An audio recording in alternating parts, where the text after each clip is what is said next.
course, we jumped on that opportunity. So today, what I've got here is a beef shoulder. So it's the entire shoulder part of the cow, and they cut it up into smaller pieces. They also call this the poor man's brisket. So it fiber-wise is very similar to a brisket. We're trying to do a little different flair and take on it here today by making some beef shoulder tacos. And with the tacos, we're gonna put them on a corn tortilla, and we're gonna take some fresh cilantro, fresh jalapeños. Chef Brett's got some pickled purple onions, some fresh, what do we got? Salsa, and some fresh corn salsa, as well as Catia cheese, which is one of my favorites, some Mexican cheese. And then we have some homemade crema, like a sour cream kind of crema that'll go on the top. So, but no, we started off with the pork shoulder.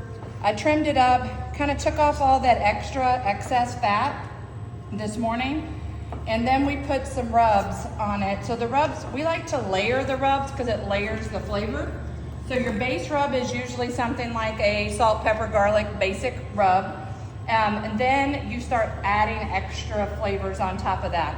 So the next flavor we added in was Simply Marvelous, Santa Maria. Yeah, we used the Santa Maria on it. And then we used Jolly Roger's, their jalapeno, their black rub. It's a jalapeno garlic black rub. That just has some great flavor and also gives the meat a great color, because we eat with our eyes first, right? So all I did then was put it on the Primos charcoal smoker.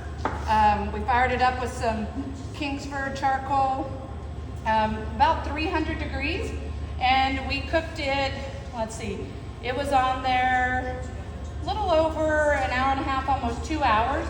I wasn't necessarily looking for a certain temperature before we wrapped. I was looking for color and for that rub to set. And what I mean when a rub sets is like you can touch it with your finger and it doesn't move it around. Because we all know for beef, anything over 145 is done, but we always cook it farther than that actually to make it more tender, which I know kind of sounds contradictory, but it is not, especially when you're gonna go to wrap it. So I cooked it about an hour and a half to 2 hours on the smoke. You can tell, right here, you can see that there's like a smoke ring around the pink, around the edge is the smoke ring that you get. So that's what we want before we wrap, because once we wrap, no more smoke gets in there. So we got that in there, then we brought it off. I put it in this pan with some beef broth, and then I added a little bit of extra seasoning with the Tomahawk's SVG or salt, pepper, garlic that I used as a base rub. Put a little bit in the water. Also added a little bit more of the Simply Marvelous Santa Maria into that as well. You could add other things, like if you wanted to put some onions in the water or something like that, or if you're going for instead of a Mexican flair, a more savory, like beef, traditional beef flair, like a brisket. You could change up your flavors, but the grilling technique is the same. So then it went back on, covered in this pan with all of the liquid, so we call that braising whenever you're doing that. It's steaming, it's smoking, it's just tenderizing that meat for a little bit longer. And then we brought it out, and now I'm chopping it up because we're gonna put it on some yummy tacos, and it's a little easier to eat if it instead of strips of it, or at least I like it better that way. So that's kind of what we've got for you today. Are you guys enjoying Camp OBR? Yes. Isn't it an amazing space? So we've been watching, we live near Pleasant Hill where Stan lives, and we've been watching this all come together, watching his videos. Like every time we'd see him, we'd ask for updates and he'd show us updates. And this is Greg and I's first time out here to see it in person. And wow, just wow. I mean, I don't even have words, I can't even describe it. I'm huge on videoing things and trying to post on social, but yesterday when we got here and Stan gave us a tour of the facility, I didn't even pull my phone out once, because like, how do I capture this space in all its glory and everything it has to offer? There's no way you can do it on a picture or even a video off of a phone. So you really have to come down and see it for yourself. It is way more than I ever imagined it was going to be, from the renderings to the construction pictures. So it's really fun to see it come together. And we love working with OBR. It's such a great cause. Anytime we can partner with them, we're all about that. So hopefully there'll be more coming in the future. And we love being able to do different things like this. We do cook competition barbecue and do some catering and different things, but typically that is more of a traditional barbecue, so it's fun to get to come out and play, do some different things. Does anybody have any questions? So, so when you put it in that, is with the geek cross next time, you cover it back up and put it back on the fire? Yes, sir. So it was on there for about 45 or 50 minutes. If I had a little bit longer, I probably would have left it on there just a little bit longer, because of the fact I was chopping this up for the tacos. So, and you could also pull it if you chose to pull it. That would be fine as well. So I'm putting it back in this broth, and then I'm just gonna kind of mix it all up, get those flavors really infused throughout the meat, and to get it moist again, and just give you guys the best bite. And then you're gonna be able to kind of fix, you're gonna be able to like put the toppings on it that you want. Last night we tried some of these from the demo yesterday, and they're so good. So when they asked me, what would you like to cook? And I said, the tacos, that's like one of my favorites. So let's do that. So let's slide this over here.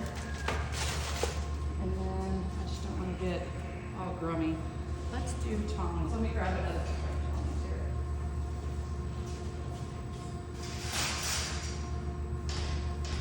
All right. When you say competition cook, how have you done the American Royal? The American Royal, that's a different beast. Usually about middle of the pack out of like 500 teams, so you know, we'll take it. That's how she did the Jack Daniels World Invitational. Yeah, the Jack World Invitational, we took first place in pork and 7th overall, got 2nd in chef's choice and 7th in ribs, so we did really well there. so that was huge. So yeah, that's in Lynchburg. Yeah. So on that one, not just anybody can attend. You have to have won a grand championship at a qualifying contest in the last year. And then whatever state that you won it in, so for example, ours was in Missouri, then all the names of all the winners go into one draw. It's called a bung because it's with the Jack Daniels, the bung off the whiskey barrels. And your name gets put in that and gets put into the drawing. Of course, Texas, Missouri, and I believe Florida are the 3 larger states because they have the most competition. So it is kind of the more difficult one to get a draw for. So once they do that, they pull out 1 bung per state, and that's it. So ours did not get drawn for Missouri.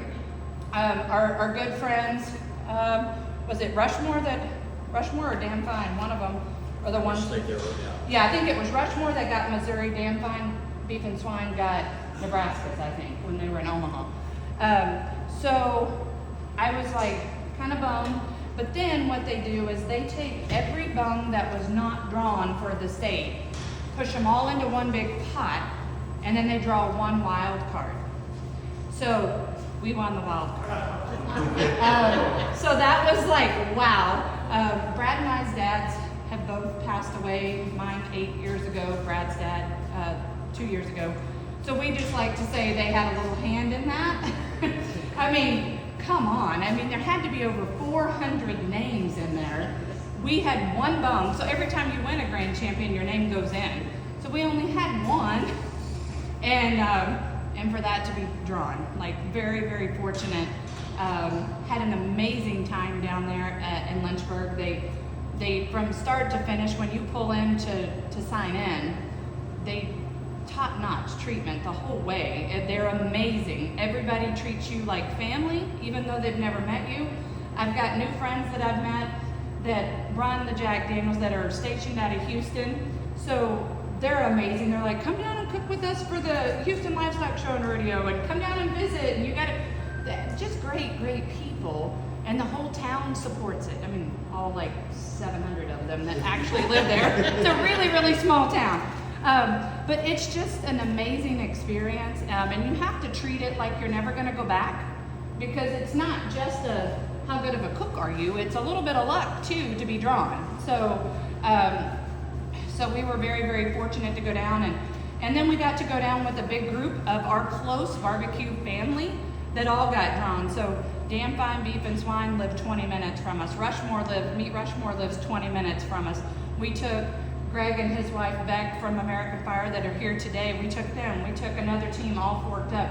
They were helping because you have all these ancillary categories too. And it was just fun because it was like cooking a regular comp for us, because we had our family around us. So that was truly, truly special, and will always hold a special place in our heart. So anyway, I'll stop talking and y'all can feed you guys. I don't know, do we want to let people like come tell me what you want? And some people, if you don't like tomatoes, you may not want the salsa, or you may not want fresh jalapeños, or you may not like onions, or... We just built them up yesterday and set them out. Okay. I can do that too. However you want me to do it, I can do that. Yeah, the American Royal is, that's one of my favorites. They moved it back this year, so I'll be curious what the weather's like. But it'll be good. Cooking's cooking. That's just part of it. But they have all the ancillaries. Like, we'll be in the Invitational and the Open. So the Invitational, you have to have won a Grand Championship to be invited to cook in the Invitational at the American Royal. And then the Open, anybody can cook. So it's a 2-day cook.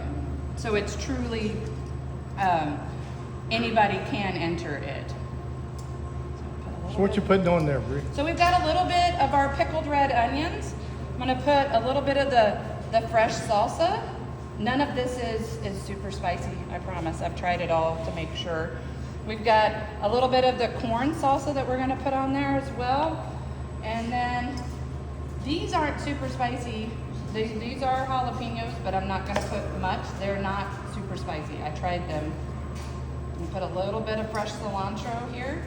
And then I'm gonna top it off with some Catia cheese, which is one of my favorite Mexican cheeses.